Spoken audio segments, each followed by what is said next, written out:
Sabi nila, masarap daw kumain ng hilaw na saging kasama ang balat. Subok-subukan nga natin kung totoo ba yung mga viral ngayon na kinakain ng mga saging na masarap daw, hilaw daw kasama ang balat. Subok-subukan nga natin kung masarap na talaga. Huwag niyo akong hinamon-hamon ha.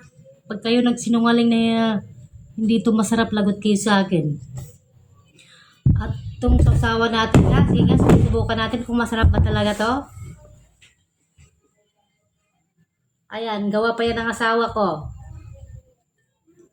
Sili, maraming suka. Ayan, gawa niya pa yan. Subukan nga natin kung masarap ba talaga. Mga viral-viral pa naman yan. Kumakain ng hilaw na saging kasama ang balat. Tingnan natin kung masarap ba talaga.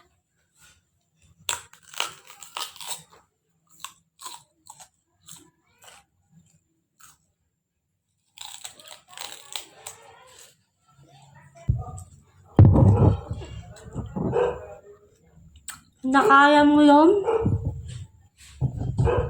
Sabi mo masarap? Huwag kayong maniwala dun. Ang tamang pagkain ng saging talaga, buksan mo. Ganyan ang tamang pagkain ng saging.